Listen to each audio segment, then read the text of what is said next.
Hello students, आज हम पढ़ने वाले हैं एंजाइम इनहिबिशन। एंजाइम इनहिबिशन में सबसे पहले हम जानते हैं एंजाइम इनहिबिटर्स क्या होते हैं। तो इनहिबिटर्स वो केमिकल कंपाउंड होते हैं जो किसी भी एक्टिव एंजाइम को इनएक्टिव फॉर्म में कन्वर्ट कर देते हैं। वो केमिकल सब्सटेंस जो एक एक्टिव एंजाइम को इनएक्टिव फॉर्म में कन्वर्ट कर देते हैं या तो वो क्या करते हैं, रेट ऑफ रिएक्शन को क्या कर देते हैं, एडवर्सली अफेक्ट करते हैं। क्या करते हैं, रेट ऑफ रिएक्शन को स्लो कर देते हैं या उसे एडवर्सली अफेक्ट करते हैं। उन्हें क्या कहते हैं, हम एंजाइम इनहिबिटर्स कहते हैं। और इस प्रोसेस को क्या कहते हैं, हम एंजाइम इनहिबिशन कहते हैं। तो ये जो एंजाइम इनहिबिशन की प्रोसेस होती है, ये दो तरीके की प्रोसेस होती है ना। एंजाइम इनहिबिशन की जो प्रोसेस होती है वो दो टाइप की होती है। कौन कौन सी? एंजाइम इनहिबिशन की प्रोसेस दो टाइप की होती है। एक होता है आपका reversible enzyme inhibition, reversible enzyme inhibition, और दूसरा होता है आपका non reversible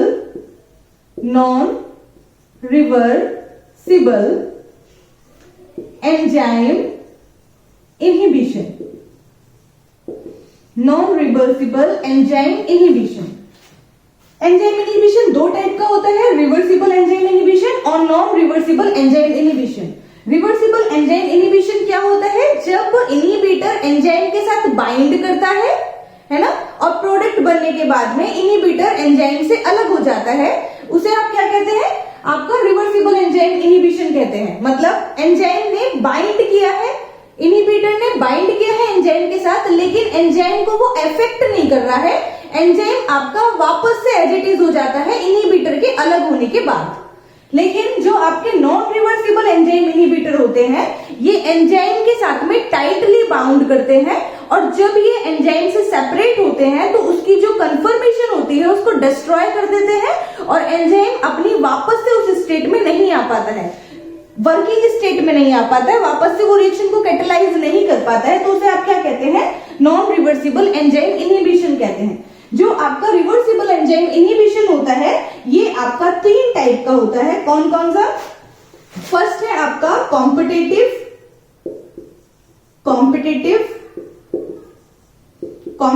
enzyme inhibition, second है आपका नॉन कॉम्पिटिटिव, और थर्ड है आपका अनकॉम्पिटिटिव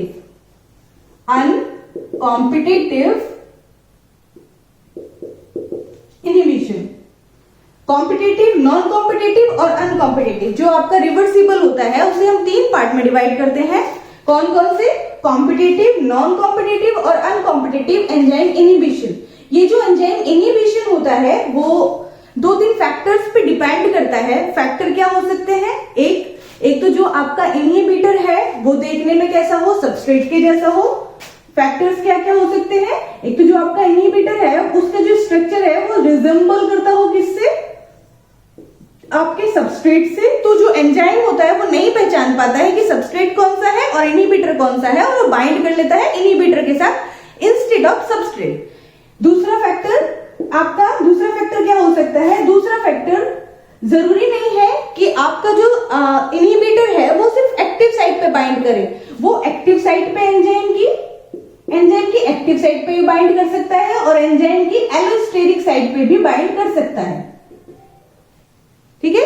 और थर्ड फैक्टर क्या हो सकता है? थर्ड फैक्टर जिसके ऊपर डिपेंड करता है कि इनहिबिशन कैसा होगा, वो ये है कि आपका जो इनहिबिटर होता है वो फ्री एंजाइम के साथ भी बाइंड कर सकता है, एंजाइम सबस्ट्रेट कॉम्प्लेक्स के साथ भी बाइंड कर सकता है, और इन दोनों के साथ भी बाइंड कर सकता है। तो ये तीनों फैक्टर पे डिपेंड करता है कि आपका जो इनहिबिशन है वो किस टाइप का होगा। तो अब हम देखेंगे कि आपका कॉम्पिटिटिव इनहिबिशन क्या होता है, नॉन कॉम्पिटिटिव इनहिबिशन क्या होता है, और अनकॉम्पिटिटिव इनहिबिशन क्या होता है, और इनका क्या फर्क पड़ता है रिएक्शन रेट पे, मतलब उसकी मैक्सिमम वेलोसिटी पे और Km वैल्यू पे। वो हम ग्राफ से साथ साथ समझेंगे। ओके, तो हम फर्स्ट बात करते हैं किसके बारे में? फर्स्ट बात करते हैं हम रिवर्सिबल एंजाइम इनहिबिशन में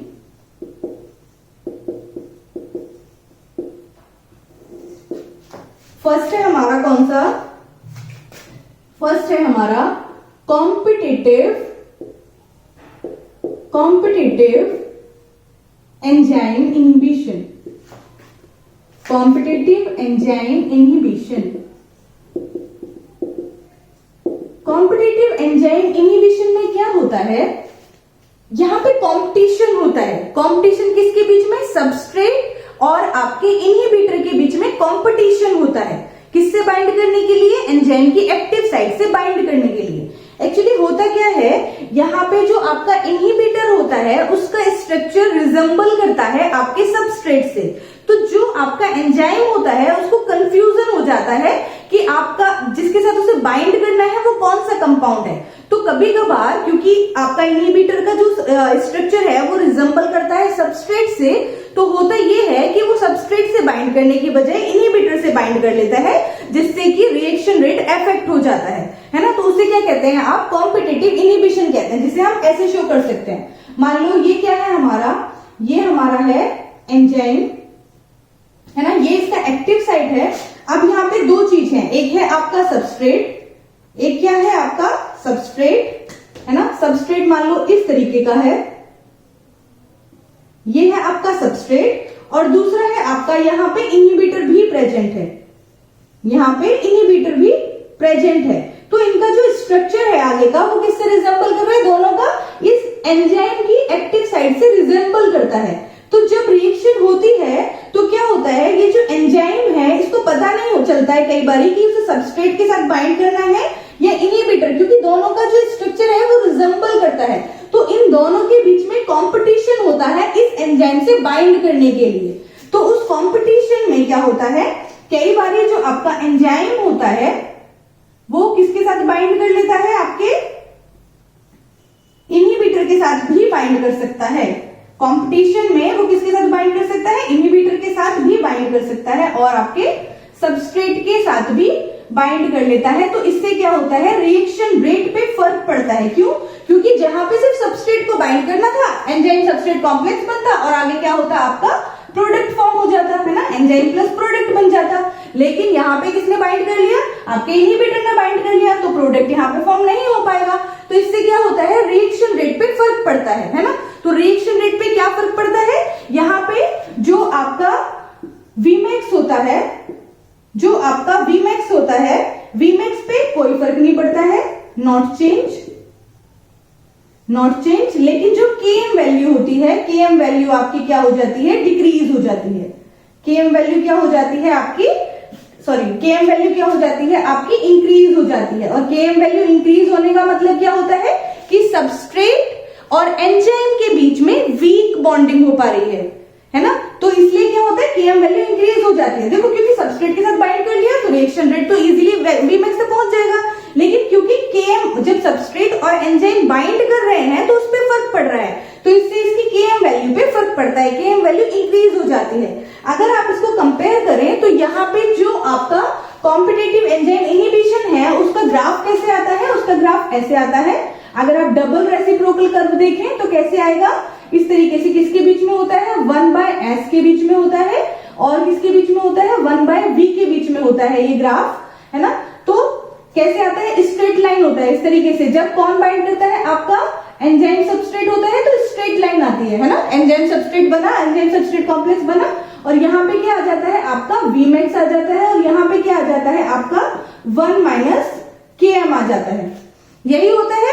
लेकिन जब आपका क्या हो जाता है, जब आपका इनहिबिटर आ जाता है, तो इनहिबिटर के आने से क्या होता है, Km वैल्यू पे फर्क पड़ता है। Km वैल्यू क्या हो जाती है, इंक्रीज हो जाती है। लेकिन Vmax पे कोई फर्क नहीं पड़ता, Vmax सेम रहेगी, लेकिन Km वैल्यू क्या हो जाती है, इंक्रीज हो जाती है। तब जब इनहिबिटर आ जाता है, तो इस तरीके से आपके ग्राफ पे फर्क पड़ता है। क्योंकि माइनस में है तो वैल्यू जब इधर चलेंगे तो आपकी इंक्रीज होगी, तो Km वैल्यू इंक्रीज हो जाती है, लेकिन Vmax पे कोई फर्क नहीं पड़ता है। तो हम डबल रेसिप्रोकल प्लॉट से इस तरीके से मैक्सिमम वेलोसिटी और Km वैल्यू को भी यहाँ से पता कर सकते हैं कि किस तरीके से जब इनहिबिटर आ जाता है तो रिएक्शन रेट पे क्या फर्क पड़ता है ना। इसको नॉर्मल ग्राफ में भी आप, जो आपका माइकलिस मेंटन कर्व है, हाइपरबोला कर्व, उसमें भी आप देख सकते हैं। इस तरीके से आएगा, उसमें आपका इस तरीके से आएगा।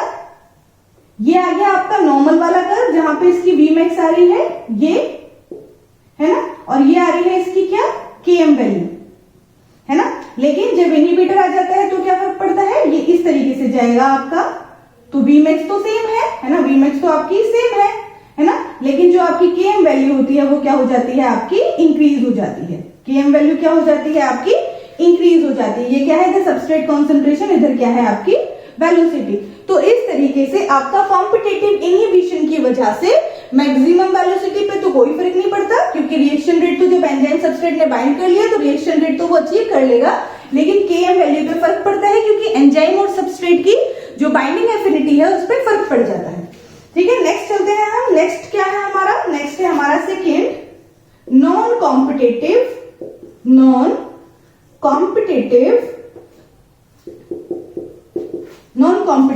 इनहिबिशन। नॉन कॉम्पिटिटिव इनहिबिशन में क्या होता है, यहां पे कंपटीशन नहीं है, यहां पे कंपटीशन नहीं है। क्यों नहीं है कंपटीशन, क्योंकि यहां पे जो एंजाइम की एक्टिव साइट होती है, एक्टिव साइट से कोई फर्क नहीं पड़ता, एंजाइम की एक्टिव साइट से कोई फर्क नहीं पड़ता। क्यों, क्योंकि यहाँ पे जो आपका इनहिबिटर होता है वो एलोस्टेरिक साइट पे बाइंड करता है। एलोस्टेरिक साइट क्या होती है, एलोस्टेरिक साइट आपके एंजाइम पे एक अनदर साइट होती है, एक्टिव साइट से जो डिफरेंट साइट एक और प्रेजेंट होती है एंजाइम के ऊपर, उसको आप एलोस्टेरिक साइट कहते हैं। तो एक्टिव साइट तो फ्री है, एक्टिव साइट के साथ तो सबस्ट्रेट आके बाइंड कर लेगा, लेकिन जो यहाँ पे इनहिबिटर है वो किस पे आके बाइंड करेगा, वो आपके एलोस्टेरिक साइट पे बाइंड करेगा, जो कि एक्टिव साइट से दूसरी होती है। मतलब हम ऐसे समझ सकते हैं, मैं डायग्राम से समझाती हूँ आपको कैसे। ये है आपका एंजाइम, ये क्या बनाया हमने आपका एंजाइम, ये हो गई उसकी एक्टिव साइट। यहाँ पे एक और साइट प्रेजेंट होती है, इस साइट को हम बोलते हैं एलोस्टेरिक साइट। तो यहाँ पे एक्टिव साइट तो फ्री है ना, तो इस पे आके तो आपका सबस्ट्रेट जैसे होगा वो वैसे बाइंड कर जाएगा, लेकिन इनहिबिटर कहाँ बाइंड करेगा आपका, इनहिबिटर आपका इस एलोस्टेरिक साइट पे बाइंड करेगा। तो इसलिए आप इसको नॉन कॉम्पिटिटिव कहते हैं। क्यों, क्योंकि यहाँ पे एक्टिव साइट पे जुड़ने के लिए कोई कॉम्पिटिशन नहीं हो रहा है, इनहिबिटर बाइंड कर रहा है, लेकिन वो कहाँ बाइंड कर रहा है, एलोस्टेरिक साइट पे। लेकिन एलोस्टेरिक साइट पे वो कब बाइंड कर रहा है, इस बात से फर्क पड़ता है। मतलब वो कब बाइंड कर सकता है, देखो कैसे, ये है आपका यहाँ पे सबस्ट्रेट प्रेजेंट है ना, ये आपका प्रेजेंट है कौन, सबस्ट्रेट, है ना, हम ऐसे बना देते हैं सबस्ट्रेट, और ये प्रेजेंट है आपका यहाँ पे इनहिबिटर। ये क्या प्रेजेंट है आपका यहाँ पे, इनहिबिटर, ये प्रेजेंट है इनहिबिटर। ठीक है, अब होता क्या है, रिएक्शन आगे बढ़ती है, ये आपका एंजाइम है। तो दो कंडीशन यहाँ पे हो सकती है ना, रिवर्सिबल रिएक्शंस होती है ये, है ना, रिवर्सिबल है ये रिएक्शन। दो कंडीशंस हो सकती हैं, एक तो एंजाइम सबस्ट्रेट के साथ बाइंड कर जाए, है ना, सिंपली क्या हुआ, एंजाइम ने क्या किया, एंजाइम ने सबस्ट्रेट के साथ बाइंड कर लिया, ये हो गया, एंजाइम ने सबस्ट्रेट के साथ बाइंड कर लिया, है ना, ये क्या किया, एंजाइम ने सबस्ट्रेट के साथ बाइंड कर लिया, लेकिन इसके एलोस्टेरिक साइट अभी भी फ्री है। क्या बन गया, एंजाइम सबस्ट्रेट कॉम्प्लेक्स बन गया, है ना। एक तो कंडीशन क्या है कि ये एंजाइम सबस्ट्रेट के साथ जब बाइंड कर ले तब आपका कौन जुड़े आके यहाँ पे, तब आपका इनहिबिटर आके जुड़ जाए, तब आपका इनहिबिटर आके जुड़ जाए, तो क्या बन जाएगा आपका ESI कॉम्प्लेक्स बन जाए, है ना। इस तरीके से, किस तरीके से, यहां बना देती हूं मैं एंजाइम, है ना। तो एक तो जब एंजाइम जुड़ गया किसके साथ में, सबस्ट्रेट के साथ जुड़ गया, तब आके कौन जुड़ जा रहा है इसके साथ, इनहिबिटर जुड़ जा रहा है। तो ये क्या बन गया आपका ESI कॉम्प्लेक्स बन गया। एक कंडीशन ये हो सकती है कि ये आपका फ्री एंजाइम है, इसके साथ में क्या जुड़ गया आपका, इनहिबिटर जुड़ गया, है ना। पहले इसके साथ क्या जुड़ गया, इसके साथ में क्या जुड़ गया, पहले इनहिबिटर, है ना, ये है, यहाँ पे क्या जुड़ गया इसके साथ में, इनहिबिटर जुड़ गया, ये आपका जुड़ गया इनहिबिटर, यानी कि क्या बन गया, ये EI कॉम्प्लेक्स बन गया। और अब इसके साथ में क्या जुड़े, आपका सबस्ट्रेट जुड़ जाए, अब इसके साथ क्या जुड़ जाए, आपका सबस्ट्रेट जुड़ जाए। तो ये दोनों ही कंडीशंस हो सकती हैं। ये जो आपका इनहिबिटर है वो आपका फ्री एंजाइम के साथ भी जुड़ सकता है, जैसे यहाँ पे फ्री एंजाइम के साथ जुड़ गया आपका इनहिबिटर और फिर सबस्ट्रेट जुड़ा है, और दूसरा एंजाइम सबस्ट्रेट कॉम्प्लेक्स फॉर्म हो गया, उसके बाद उसके साथ इनहिबिटर जुड़ रहा है। तो दोनों ही कंडीशन में ये रिएक्शन रेट को अफेक्ट करता है ना। तो इससे क्या होता है, इससे जो रिएक्शन रेट होता है उस पर फर्क पड़ता है। मतलब यहाँ पे क्या होता है, Vmax क्या हो जाती है, डिक्रीज हो जाती है, रिएक्शन रेट डिक्रीज हो जाता है, लेकिन इसकी Km वैल्यू पे कोई फर्क नहीं पड़ता, Km value not changed, Km value not changed. क्यों? क्योंकि देखो एक्टिव साइड पे तो कोई फर्क पड़ ही नहीं रहा है ना, एक्टिव साइड पे सबसेट जैसे बाइंड कर रहा था वैसे ही बाइंड कर रहा है, क्योंकि एक्टिव साइड तो फ्री है। जो इनहिबिटर है वो कहाँ जुड़ रहा है? इसकी एलोस्टेरिक साइड पे जुड़ रहा है, लेकिन एलोस्टेरिक साइड पे जुड़ के भी वो क्या करता है? रिएक्शन रेट को अफेक्ट करवा रहा है। तो रिएक्शन रेट तो यहाँ पे अफेक्ट होता है, लेकिन क्योंकि आपकी Km वैल्यू तो किससे रिलेट करती है? एंजाइम सबस्ट्रेट बाइंडिंग से ना। तो क्योंकि यहाँ पे एक्टिव साइड तो फ्री है, तो एंजाइम सबस्ट्रेट बाइंडिंग पे तो कोई फर्क पड़ेगा ही नहीं, तो इसलिए Km वैल्यू पे कोई फर्क नहीं पड़ता है, लेकिन Vmax क्या हो जाती है? डिक्रीज हो जाती है। तो इसका अगर आप ग्राफ बनाए तो इसका ग्राफ कैसे बनेगा? इसका ग्राफ कुछ इस तरीके से आता है। किस तरीके से आएगा इसका ग्राफ? इसका ग्राफ आएगा इस तरीके से। ये नॉर्मल था, है ना? ये नॉर्मल आपका क्या आ रहा है? नॉर्मल Vmax आ रही है ना? जब सिंपली एंजाइम और सबस्ट्रेट कॉम्प्लेक्स फॉर्म हुआ, ये तब की वैल्यू आ रही है। लेकिन जब आपका कौन जुड़ जाता है? इनहिबिटर जुड़ जाता है, तो Vmax पे फर्क पड़ता है ना? क्या होता है? Vmax पे फर्क पड़ता है, लेकिन Km वैल्यू पे कोई फर्क नहीं पड़ता है ना? Km वैल्यू पे कोई फर्क नहीं पड़ेगा, लेकिन Vmax पे फर्क पड़ेगा। तो Km वैल्यू तो सेम है ना? Km वैल्यू तो सेम है, लेकिन Vmax पे फर्क पड़ेगा। अब यहाँ पे Vmax आप सोच रहे होगे नीचे की तरफ क्यों नहीं है? क्योंकि ये ऑपोजिट है, तो जैसे जैसे ऊपर की तरफ होगी वैसे ही Vmax वैल्यू आपकी क्या होगी? बढ़ती हुई दिखेगी। तो यहाँ पे Vmax पे फर्क पड़ेगा कब? जब आपका इनहिबिटर बाइंड कर जाता है, लेकिन उसकी Km वैल्यू पे कोई फर्क नहीं पड़ेगा, है ना? वैसे ही अगर आप यहाँ पे शो करना चाहें तो यहाँ पे भी आप शो कर सकते हैं। यहाँ पे Km वैल्यू क्या हो जाती है? डिक्रीज हो जाती है ना? क्या हो जाएगा? Km वैल्यू डिक्रीज हो जाएगी। तो जब इनहिबिटर बाइंड कर जाता है तो इस तरीके का ग्राफ आएगा। Km वैल्यू क्या हो गई आपकी? डिक्रीज हो गई, सॉरी Vmax वैल्यू डिक्रीज हो गई यहाँ पे, लेकिन Km वैल्यू आपकी सेम है। Km वैल्यू आपकी सेम है, लेकिन Vmax आपकी डिक्रीज हो गई, है ना? Vmax डिक्रीज हो गई, ये नॉर्मल थी, और ये यहाँ पे जब इनहिबिटर ने बाइंड कर लिया तो रिएक्शन रेट इफेक्ट हुआ, तो Vmax आ गई आपकी नीचे। तो इस तरीके से आपका जब नॉन कॉम्पिटिटिव इनहिबिशन होता है तो आपका इनहिबिटर एलोस्टेरिक साइड पे बाइंड करता है। अब उसमें दो कंडीशन हो सकती है, या तो वो फ्री एंजाइम के साथ बाइंड कर जाए, पहले ही एंजाइम के साथ में इनहिबिटर ने बाइंड कर लिया, लेकिन एक्टिव साइड फ्री है तो उसके साथ सबस्ट्रेट जुड़ जाता है और रिएक्शन स्लो मोशन में आगे बढ़ती है। दूसरा, एंजाइम सबस्ट्रेट कॉम्प्लेक्स फॉर्म हो गया, उसके बाद आके इनहिबिटर ने बाइंड कर लिया तो भी वो रिएक्शन रेट को अफेक्ट करता है। ठीक है, तो दोनों ही कंडीशन में आपका क्या होता है? Vmax डिक्रीज हो जाती है, लेकिन Km वैल्यू पे कोई फर्क नहीं पड़ता है। नेक्स्ट हम चलते हैं थर्ड की तरफ। थर्ड क्या है आपका?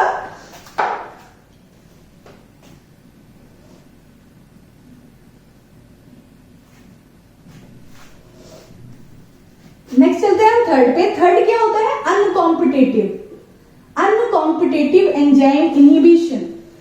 अनकॉम्पिटेटिव एंजाइम इनहिबिशन में भी आपका जो इनहिबिटर होता है वो एलोस्टेरिक साइट के साथ जुड़ता है, लेकिन यहाँ पे एंजाइम सबस्ट्रेट कॉम्प्लेक्स जब बन जाता है उसके बाद ही इनहिबिटर जुड़ता है, इसलिए आप इसको अनकॉम्पिटेटिव इनहिबिशन कहते हैं। मतलब यहाँ पे क्या होता है? यहाँ पे आपका ये एंजाइम है ना? ये एंजाइम है, ये आया आपका सबस्ट्रेट, ये आपका रिएक्शन रेट है ऐसे, ये आया आपका क्या?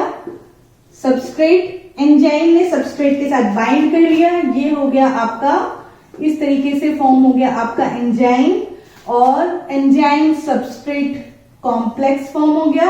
अब यहाँ पे आता है आपका इनहिबिटर, यहाँ पे आपका इनहिबिटर बाइंड कर लेता है किसके साथ में? ये जो इसकी एलोस्टेरिक साइट होती है इसके साथ में एलोस्टेरिक साइट पे बाइंड कर लेता है इस तरीके से। तो यहाँ पे ये ऐसे आपका किसके साथ बाइंड कर लेता है? यहाँ पे अब आता है इनहिबिटर, है ना? कौन आता है? इनहिबिटर आता है आपका, और इनहिबिटर आपका अब बाइंड करता है किसके साथ में? एलोस्टेरिक साइट के साथ में, और ये बन जाता है क्या? आपका ESI कॉम्प्लेक्स। और यहाँ पे इस वजह से इस एंजाइम प्लस प्रोडक्ट को क्या करता है? अफेक्ट करता है। तो इस फॉर्म में क्या होता है आपका? इस फॉर्म में आपका Vmax भी अफेक्ट होता है, Vmax भी चेंज होता है, और आपकी Km वैल्यू पे भी फर्क पड़ता है। डिपेंड करता है कि इनहिबिटर का कॉन्सेंट्रेशन क्या है और सबस्ट्रेट का कॉन्सेंट्रेशन क्या है, उसके हिसाब से ही Vmax और आपकी Km वैल्यू पे फर्क पड़ता है। तो यहाँ पे बहुत सिंपल कर्व बनेगा आपका, बहुत सिंपल डबल रेसिप्रोकल प्लॉट आएगा। इस तरीके से बनाया आपने, है ना? यहाँ पे आप लिखते हैं क्या? इन सबस्ट्रेट कॉन्सेंट्रेशन, यहाँ पे आती है वेलोसिटी, और इस तरीके से अगर नॉर्मल होता है तो इस तरीके से आता है, ये आ गया आपका 1/Vmax, है ना, और ये आ गई आपकी Km वैल्यू, लेकिन यहाँ पे 1/Km वैल्यू माइनस में। लेकिन जब आपका इनहिबिटर बाइंड कर जाता है तो Km वैल्यू पे भी फर्क पड़ता है और आपके किस पे, आपकी Vmax वैल्यू पे भी फर्क पड़ता है, दोनों पे ही फर्क पड़ता है। यहाँ पे डिपेंड करता है कि सबस्ट्रेट और इनहिबिटर का कॉन्सेंट्रेशन क्या है, उसके हिसाब से आपकी Km भी चेंज हो जाती है और आपकी Vmax भी चेंज हो जाती है। तो इस तरीके का करवाता है। और अगर आप इसको दूसरे फॉर्म में बना सकते हैं, है ना, तो यहाँ पे आप इस तरीके से भी ड्रॉ कर सकते हैं इसको। ये आ गया आपका एक और दूसरा आ गया आपका ये, तो यहाँ पे आपकी Vmax भी चेंज हो रही है ना, Vmax भी दोनों की चेंज हो रही है ना, Vmax भी चेंज हो रही है। इनहिबिटर की ये आ गई आपकी Vmax, और यहाँ पे आपकी Km वैल्यू भी चेंज हो रही है दोनों की, है ना। Km वैल्यू इसकी यहाँ है और इसकी Km वैल्यू आपकी यहाँ है, तो दोनों से Km वैल्यू भी इफेक्ट होती है और आपका उसका जो मैक्सिमम वेलोसिटी होता है वो भी इफेक्ट होता है। तो आपका जो अनकॉम्पिटिटिव इनहिबिशन होता है उसमें रेट ऑफ रिएक्शन और Km वैल्यू दोनों इफेक्ट होती है, ठीक है। तो ये हो गया आपका क्या, रिवर्सिबल एंजाइम इनहिबिशन। लेकिन जो आपका सेकेंड इनहिबिशन है जिसे आप क्या कहते हैं, ये क्या था, रिवर्सिबल। सेकेंड कौन सा होता है, इररिवर्सिबल या non reversible. Non reversible enzyme inhibition में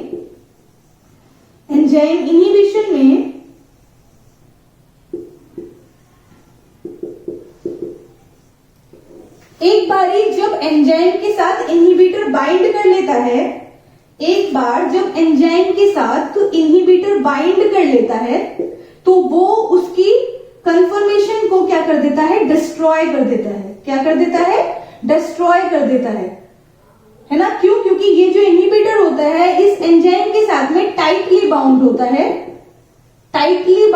है, और जब इसके साथ से ये स्लोली अलग हटता है तो ये इसकी कन्फर्मेशन को कंप्लीटली डिस्ट्रॉय कर देता है, जिसकी वजह से फिर एंजाइम आपका वर्क नहीं कर पाता है, एंजाइम रिएक्शन को कैटलाइज नहीं कर पाता है। इसलिए हम इस टाइप के इनहिबिशन को क्या कहते हैं, नॉन रिवर्सिबल एंजाइम इनहिबिशन कहते हैं। तो ये खत्म हुआ आपका एंजाइम इनहिबिटर्स, जो कितने टाइप के होते हैं, दो टाइप के, रिवर्सिबल और इरिवर्सिबल। रिवर्सिबल एंजाइम इनहिबिटर्स वो इनहिबिटर्स होते हैं जो एंजाइम के साथ में बाइंड करते हैं, लेकिन जब हटते हैं तो वो एंजाइम को अफेक्ट नहीं करते, एंजाइम वापस से बिल्कुल वैसे ही काम करता है जैसे पहले करता था। और इरिवर्सिबल वो होते हैं जो एक बार अगर एंजाइम के साथ बाइंड कर जाए, क्योंकि वो टाइटली बाउंड करते हैं, तो जब वो हटते हैं तो एंजाइम की जो कन्फर्मेशन होती है उसको डिस्ट्रॉय कर देते हैं, जिसकी वजह से एंजाइम वापस पहले की तरह वर्क नहीं कर पाता, पहले की तरह रिएक्शन को कैटलाइज नहीं कर पाता है। तो इस तरीके से आपका ये एंजाइम इनहिबिशन खत्म हुआ। Thank you. अगर आपको वीडियो पसंद आया है तो लाइक, शेयर और सब्सक्राइब करें। Thank you.